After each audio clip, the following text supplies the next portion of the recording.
What's going on YouTube? So here in the US, the quintessential family vehicle has shifted over the years from the midsize sedan to the compact crossover. This segment is red hot, and one of the top selling options has long been the Honda CR-V, which was fully redesigned this year.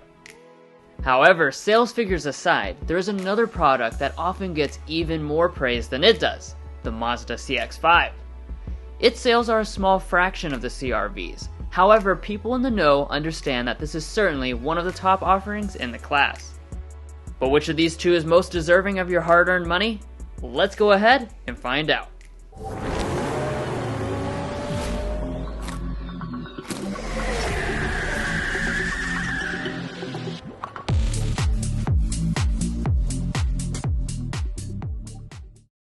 So first off, to get things established, let's quickly talk pricing for these two.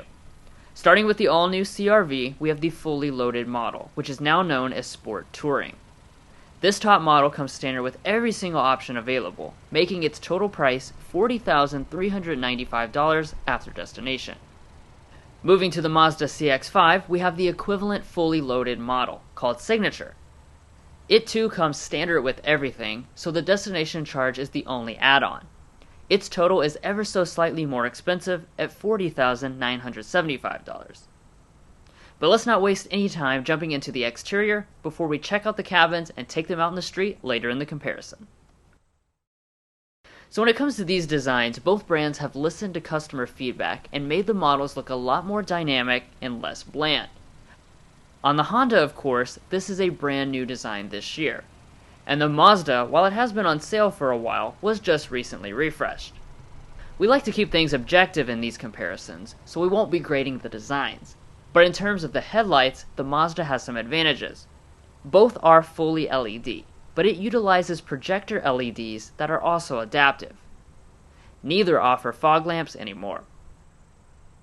Continuing to the sides, the CR-V has grown from the last generation, so that it's now about 6 inches longer than the CX-5. I'll foreshadow a bit and tell you that this is going to be an important difference when we get into the rear space and cargo. Design-wise, both models have 19-inch alloys with completely different finishes. And then heading out back, we continue to see a very premium look for the Mazda and a sport theme on the Honda. Features-wise, they both have spoilers, exposed wipers, and integrated exhaust tips. But every element of the taillights are LED on the CX-5, while the loaded CR-V still has incandescent turn signals. For those of you interested in towing small trailers, the CX-5 can handle up to 2,000 pounds versus 1,000 pounds in the CR-V. Now checking out some of the individual odd and end features. Both of their mirrors have heating and blind spot monitoring, with the Mazda having the ability to power fold as well. Both models also come standard with all of the available major active safety features, and their warranties are the same with the exception of Honda adding new complimentary maintenance for the first 2 years of ownership. But things are going to get even more interesting on the inside, so let's go ahead and get to that.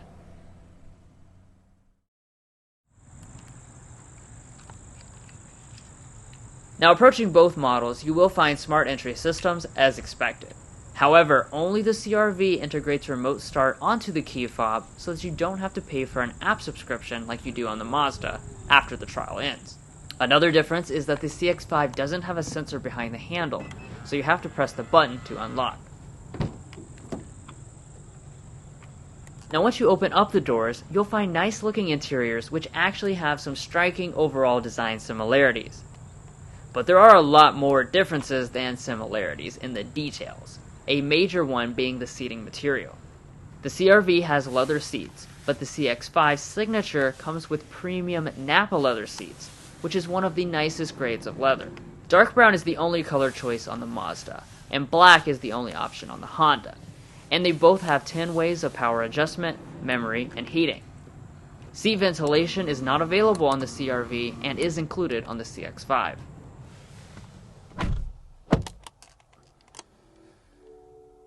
Now once we actually climb inside the cabins, we can check out the major point category of material quality. Mazda has long been known for making very premium interiors, and despite the age of this generation, it still remains ahead of most of the competition, including this CR-V. It's using padded leatherette materials across the door trims, top of the dash, and center console, plus some real wood accents. The CR-V still has a nice cabin, but it doesn't feel near luxury like the Mazda.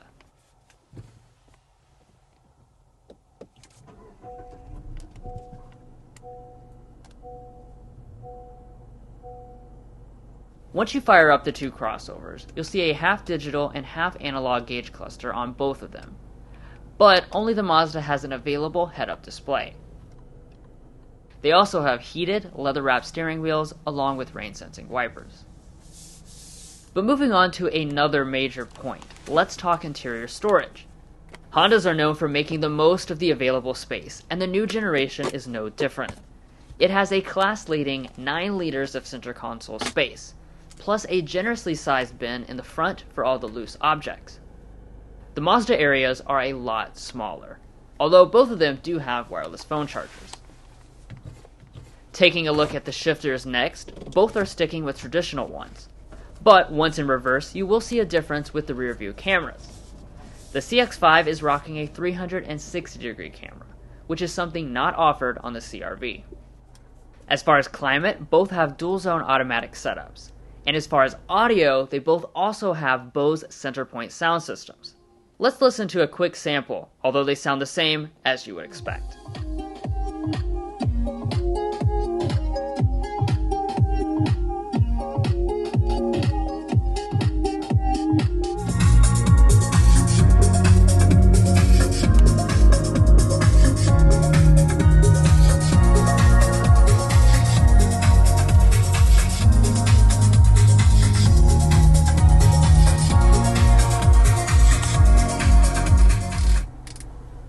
Alright, so now let's talk about the displays, because we have big differences here.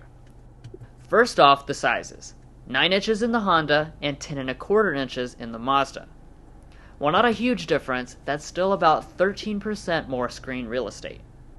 However, the Honda fights back with the fact that it is a touchscreen, while the Mazda's display can only be controlled with the knob beside the shifter. Both have Android Auto and Apple CarPlay, but the other important difference is the fact that they run wirelessly on the CR-V's display only. As we wrap up the front of the cabins, both have auto-dimming mirrors, but only the Mazda has HomeLink garage door openers, and both of them have traditional sunroofs, since panoramic ones are not offered. Now heading on to the rear areas, things are heating up even more. Specs-wise, the CX-5 has smaller but pretty similar leg and headroom measurements, under the 5% threshold required to score a point. But in real life, it feels like a larger advantage than that, which you can see with the front seat adjusted to a 5'8" person. The other advantage when it comes to rear seat comfort is that the CR-V seats recline really far, with 8 levels you can choose from for maximum comfort. As far as the features back here, both models have rear vents and 2 USB-C ports for charging devices, but only the CX-5 has heated rear seats. Moving out back, the 2 crossovers have power tailgates, but hands-free access is a Honda exclusive. Undoubtedly though, the biggest single difference between these two you should consider is how much cargo capacity is enough for you. That's because the CX-5 is one of the smaller offerings in the segment, maxing out at 59 cubic feet, while the CR-V is pretty much as big as you can get at 76.5 cubic feet. Alright, we're done with the interiors now, so it's time to take them out for a drive and see which one delivers the best experience there. As you've seen throughout this comparison, these two are different in pretty much every way, and that certainly continues under the hoods. You see, when you choose the top trim of the CR-V, you are locked into getting the hybrid powertrain only. And when you choose the top model CX-5, you are locked into having only the brand's 2.5-liter turbo 4-cylinder. As you can probably infer by the power figures, the CX-5 is very fast for the segment and has a huge acceleration advantage over the CR-V.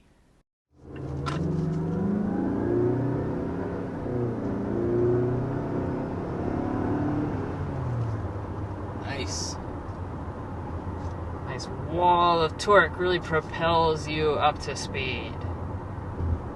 So as you can probably tell by how quickly we accelerated there, we've got the 2.5-liter turbocharged 4-cylinder engine. Mazda uses this engine in a lot of products, and it makes a lot of power. 256 horsepower and 320 pound-feet of torque. Really good numbers for this type of vehicle. As we've discussed in the past, really no one much does an upgraded engine option in this segment anymore. They maybe have a hybrid available or something like that, but they don't offer something with this much power. So that's kind of one of the things that makes this a more premium alternative to, you know, your more run-of-the-mill options, is having all that power and all that torque.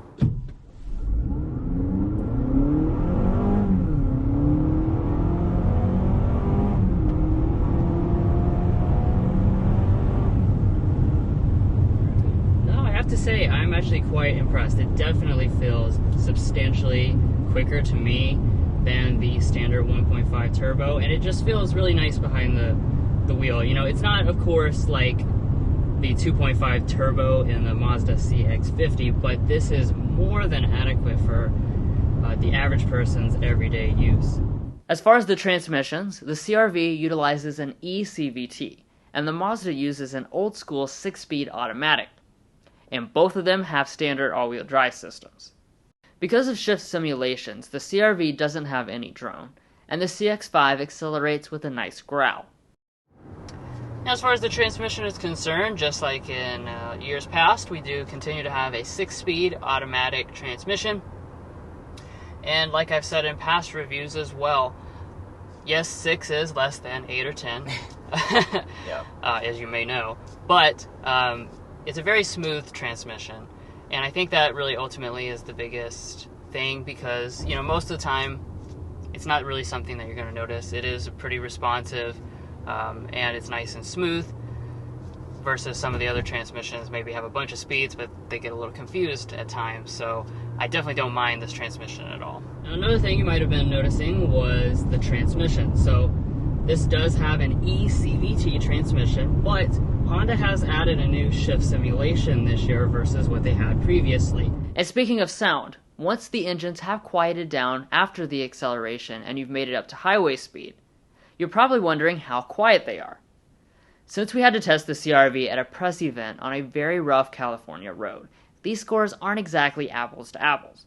But, nevertheless, these are the numbers we achieved for reference until we get the CR-V back in Kentucky for a retest.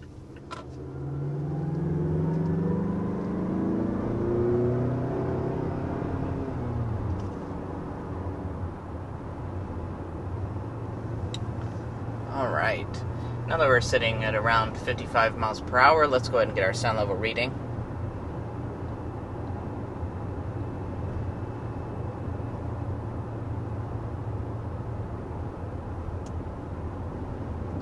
I'm sitting at, switch on me last second, 55 decibels even for our sound level reading. Really, really excellent sound level. So we're on Highway 101 here in California. Not the smoothest road of all time, but as you know, we like to get our sound level readings here at Carconfections, and I'll go ahead and let Josh fire up our sound level reader and get a reading here at 55 miles per hour.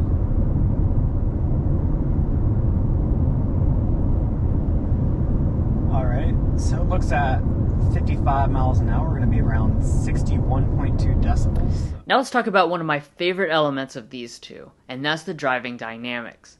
In a normally boring segment, these are two of the best, with nicely balanced chassis.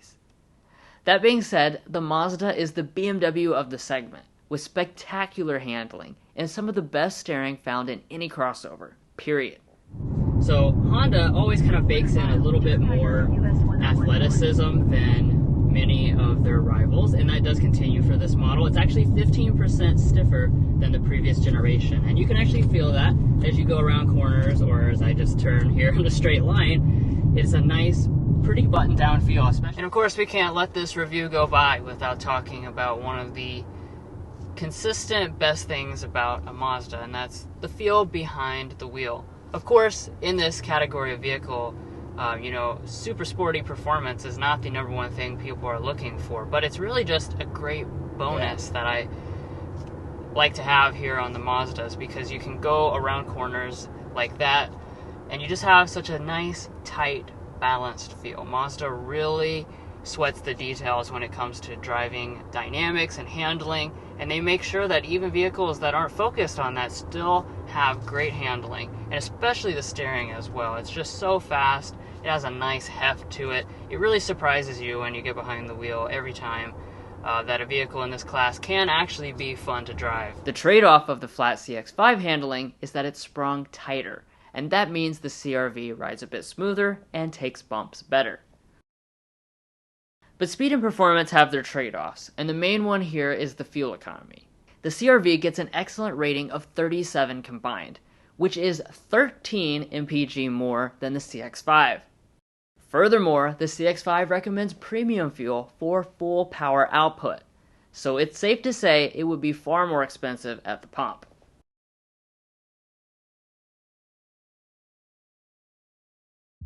And that's it for another hard-fought comparison. This one had way more back and forth than a normal comparison, which goes to show you just how different they are. Because of their unique advantages and weaknesses, it's definitely going to be a personal choice which one suits your needs the best. And we want to hear your opinions on this matter in the comments below. Which one would you choose for yourself and your family? Anyway guys, thanks for joining us for this Car Confections comparison. And be sure to subscribe for more comparisons and our signature full review videos. When you subscribe, it makes it easier for us to get access to the latest vehicles on the market for you to see first. Also give us a follow on Instagram and TikTok as well for shorter forms of automotive content. And we'll see you next time as we sample more of the latest automotive delicacies.